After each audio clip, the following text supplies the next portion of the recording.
America आणि इस्रायलनं संयुक्तपणे कारवाई करत इराणवरती हल्ला केला। यामुळे इराणनं आक्रमक भूमिका घेत होर्मुझ सामुद्रधुनी बंद केली।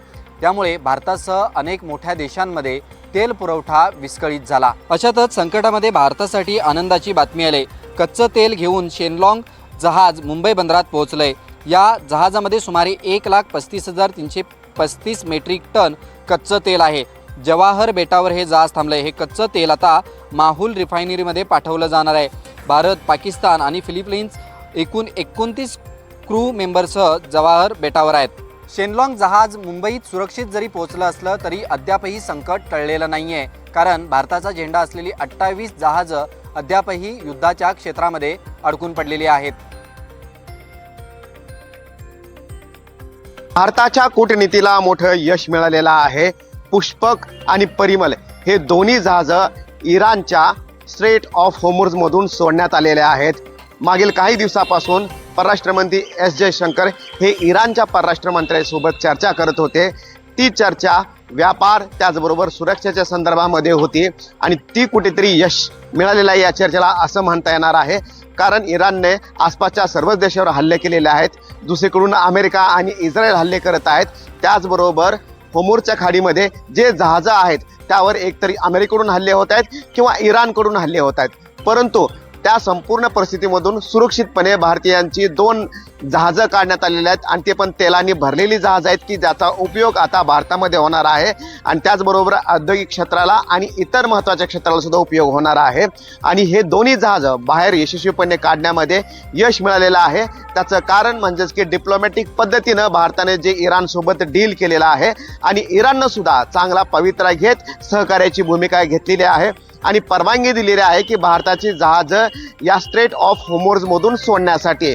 मात्र एकीकडे अमेरिका आहे आणि दुसरीकडे इराण आहे आणि या दोन्ही भारताचे चांगले मित्र आहेत आणि दोन्हीमधून मध्यस्थी मार्ग काढत भारतनं मात्र सुरक्षित पवित्रा घेतलेला आहे आणि आपले जहाजं काढण्यामध्ये यश मिळालेलं आहे असं म्हणता येईल। अमेरिका, इस्रायल आणि इराण यांच्यामध्ये युद्ध सुरू आहे आणि त्यामुळं आशियामध्ये आणि जगभरातच परिस्थिती तणावपूर्ण निर्माण झालेली आहे। याचा थेट परिणाम होतोय भारतावर, कारण स्ट्रेट ऑफ होर्मुझ मधून जे टँकर भारताकडे येतात ते बाधित झालेले आहेत आणि त्याच्यामुळं तुटवडा निर्माण झालेला आहे तेलाचा आणि त्याचबरोबर गॅस पुरवठ्याचा सुद्धा। आणि म्हणूनच भारतामध्ये वेगवेगळ्या अफवा सुद्धा सुरू झालेल्या आहेत। आता यावर निर्बंध घालण्यासाठी, यावर लक्ष ठेवण्यासाठी थेट पंतप्रधान नरेंद्र मोदी यांनी आपल्या मंत्र्यांना महत्त्वाची माहिती दिलेली आहे आणि या माहितीनुसार पंतप्रधान मोदींनी सांगितले सर्व मंत्र्यांना की बारकाईनं सर्वच गोष्टीवर लक्ष ठेवा। अफवा जे पसरवत आहेत त्यांच्यावर सुद्धा लक्ष ठेवा। सोशल मीडियामधून जो देशाविरोधामध्ये अपप्रचार चालू आहे त्यांचा जोरदार प्रतिकार करा आणि त्याचबरोबर कुठेही तुटवडा नाहीये, जनतेशी थेट संपर्क करा। संपर्क करून जनतेमध्ये विश्वास निर्माण करा, विशेष करून युवकांमध्ये विश्वास निर्माण करा। भारत म्हणून आपण एक आहोत। आपल्यातीलच काही घटक जे आहेत ते देशाविरोधामध्ये कार्य करत आहेत। आखाती देशांमधील युद्धजन्य परिस्थितीचा परिणाम आता थेट महाराष्ट्राला बसू लागला आहे। यामुळे सर्वसामान्यांच्या ताटावरच परिणाम झाला आहे। व्यावसायिक LPG सिलेंडरचा पुरवठा अचानक खंडित झाल्याने राज्यातील प्रमुख शहरांना याचा आता फटका बसतोय।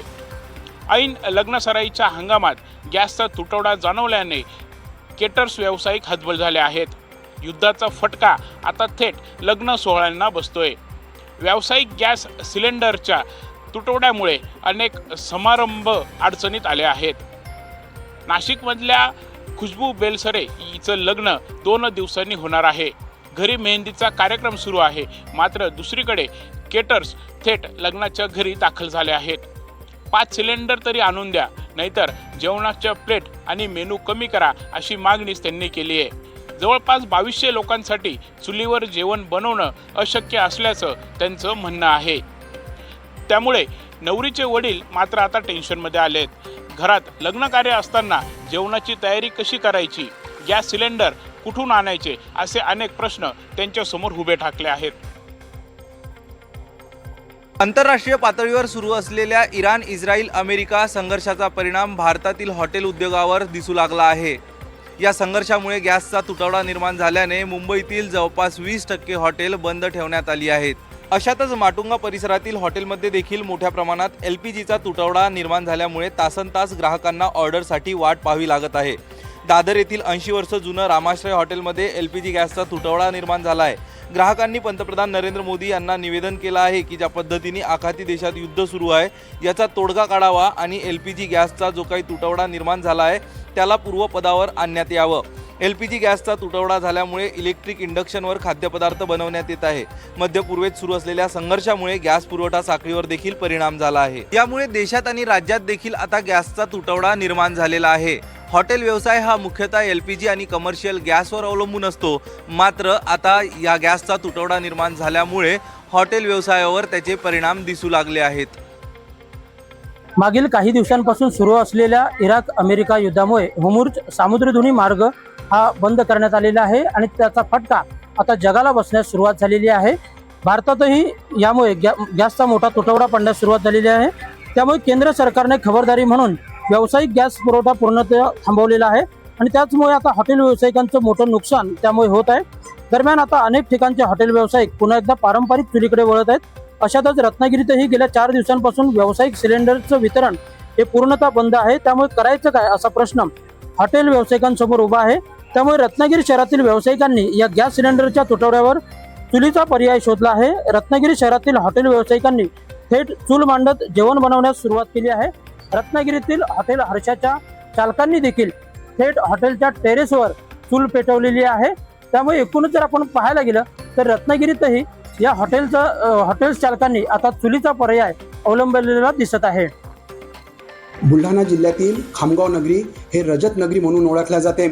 मात्र इराण इस्रायल युद्धजन्य परिस्थितीमुळे निर्माण झालेल्या इंधन आणि गॅस तुटवड्याचा खामगावसह राज्यभरातील चांदी उद्योग आणि सराफा व्यवसायाला मोठा फटका बसत आहे। गॅस अभावी दागिने घडविण्याचे काम रखडले असून उत्पादन प्रक्रियेवर गंभीर परिणाम झाल्याने कामगार आणि कारागीर अडचणीत आले आहेत। 40 ते 60 प्रामुख्याने चांदीचा व्यवसाय करणारे व्यापारी इथे आहेत। रजत नगरीमधील सर्वात मोठा श्री विश्वकर्मा सिल्वर हाऊसमध्ये 20 ते 30 कारागीर सतत काम करत असतात। त्यांचे हात उद्यापासून थांबणार आहेत आणि मुख्य दररोज अंदाजे 50 ते 60 किलो चांदीचा धातूवर प्रक्रिया केली जाते। म्हणजे जवळपास कमी जास्ती प्रमाणात 1 कोटी रुपयांचा पेक्षा जास्त हा व्यवहार ठप्प होणार आहे। भूसंपादन प्रक्रिया झाल्यानंतरनं 90% जमीन ताब्यात आल्यानंतरच रस्त्याचं काम करण्याचा निर्णय राज्याचे सार्वजनिक बांधकाम मंत्री शिवेंद्रराजे भोसले यांनी आज विधानसभेत घोषणा केली। बीड, शिरूर, कासार तालुक्यातून जाणाऱ्या राष्ट्रीय महामार्ग क्रमांक 361च्या रखडलेल्या कामाबाबत संदीप क्षीरसागर आणि आमदार मोनिका राजळे यांनी मांडलेल्या लक्षवेधीच्या सूचनेच्या उत्तरावेळी सार्वजनिक बांधकाम मंत्री शिवेंद्रराजे बोलत होते। अनेक वेळा भूसंपादन वनजमिनीच्या अडचणीमुळे प्रकल्पांना विलंब होतो। या पार्श्वभूमीवर मुख्यमंत्री देवेंद्र फडणवीस यांच्या मान्यतेने विभागाकडून एक महत्त्वाची सूचना देण्यात आली आहे। यानुसार आत्तापासून 90% भूसंपादन पूर्ण होऊन संबंधित जमीन प्रत्यक्ष ताब्यात आल्याशिवाय कोणत्याही रस्त्याच्या कामाला सुरुवात करता येणार नाही।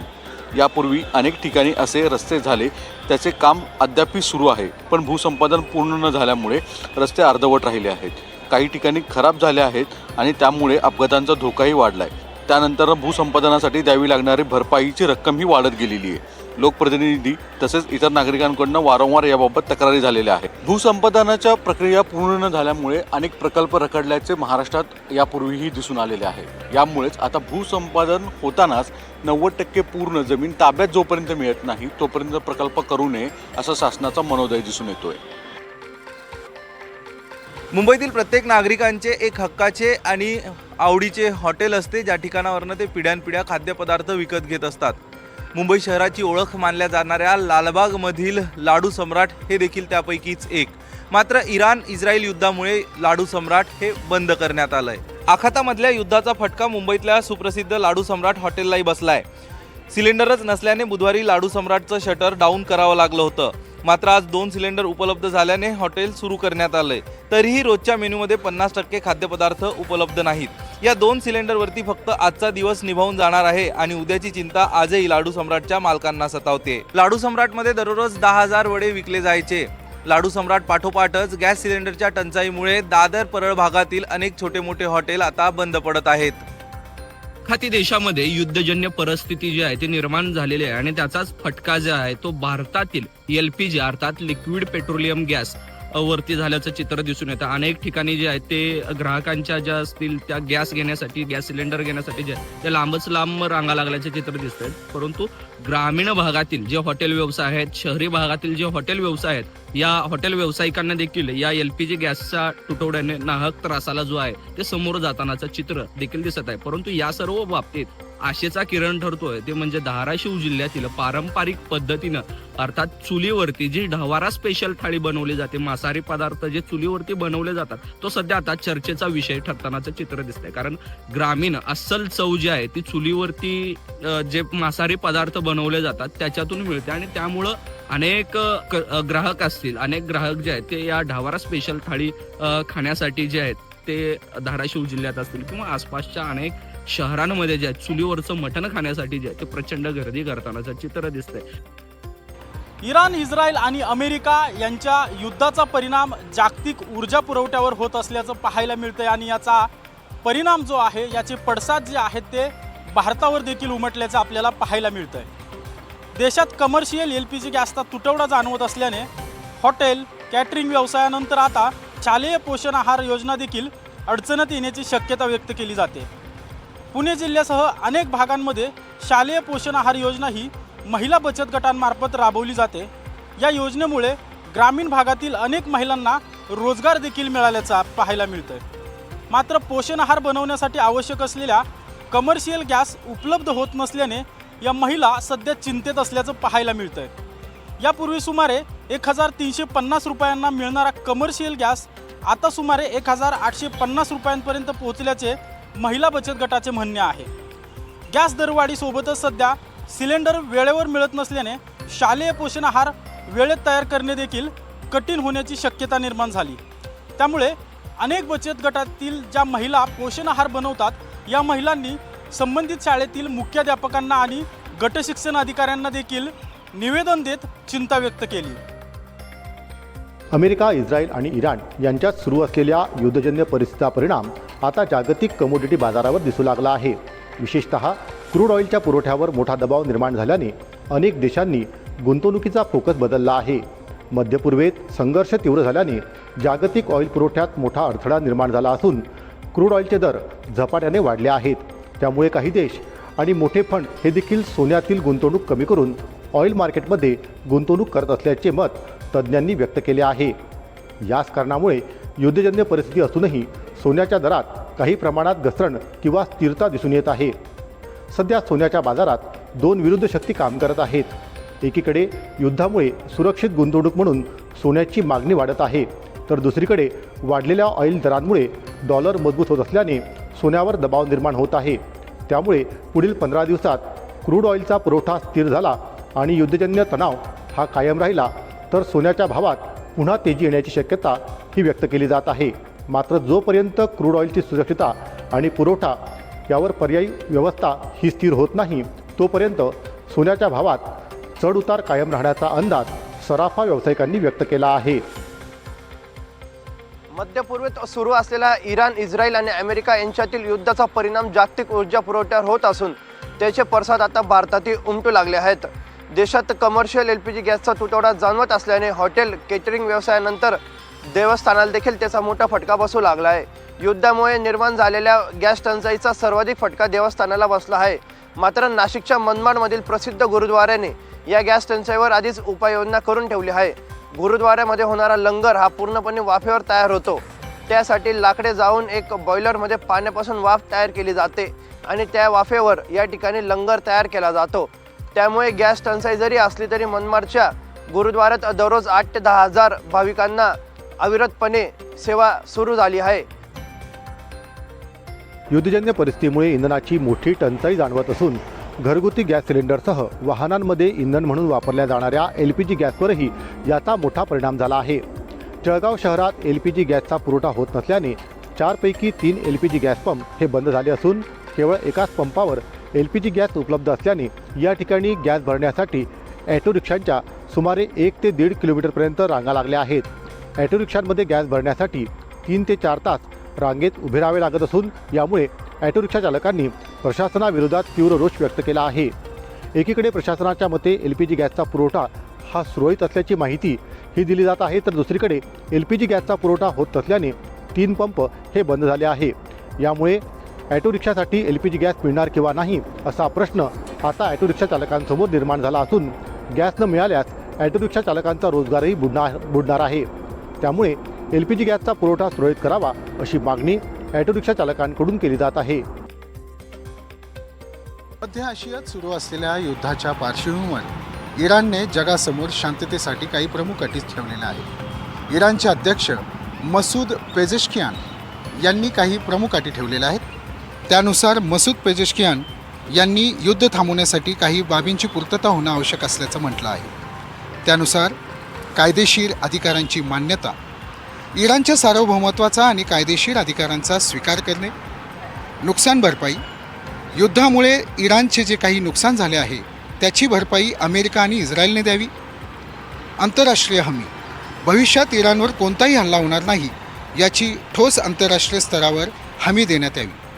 एकीकडे इराणचे अध्यक्ष मसूद पेजेश्कियान शांततेच्या अटी ठेवत आहेत, तर दुसरीकडे इराणचे सशस्त्र दलाचे प्रवक्ते अबोल फजल शेकर यांनी मात्र सशस्त्र हल्ला जोरदार चढवला आहे. भाजप आमदार गोपीचंद पडळकर यांनी सार्वजनिक आरोग्य विभागाच्या गट अ पदाच्या भरती प्रक्रियेवरती गंभीर आरोप करत रोस्टर घोटाळा उघडकीस आणला आहे. 27 फेब्रुवारी रोजी प्रसिद्ध झालेल्या 1440 पदांच्या जाहिरातीत बिंदू नामावलीचे म्हणजे रोस्टर उल्लंघन झाल्याचा आरोप पडळकरांनी केला आहे. आरोग्य विभागाच्या जाहिरातीवर भाजप आमदार गोपीचंद पडळकर यांनी आक्षेप घेतला आहे. 27 फेब्रुवारी रोजी प्रसिद्ध झालेल्या वैद्यकीय अधिकारी गट अ पदभरतीवर त्यांनी हा आक्षेप घेतला आहे. 1040 जागांची जाहिरात ही आरक्षणाच्या टक्केवारीनुसार दिलेली नसून अनुसूचित जाती 13% असताना 187 जागा अपेक्षित होत्या, मात्र फक्त 71 जागा दाखवण्यात आल्या असल्याचं पडळकर म्हणाले. महाकुंभमध्ये व्हायरल झालेल्या मोनालिसाची चर्चा सर्वत्र आहे, पण आता ती पुन्हा एकदा प्रकाशझोतात आली आहे. गेल्या वर्षी प्रयागराजमध्ये फुलांच्या माळा विकणाऱ्या मोनालिसानं तिच्या आकर्षक डोळ्यांनी सर्वांना भुरळ घातली होती. तिचा व्हिडिओ व्हायरल होताच सगळीकडे तिच्याच चर्चा रंगल्या होत्या. तेव्हापासूनच ती महाकुंभ व्हायरल गर्ल म्हणून ओळखली जाऊ लागली. अशातच आता या महाकुंभ व्हायरल गर्लनं तिच्या चाहत्यांना मोठा धक्का दिलाय.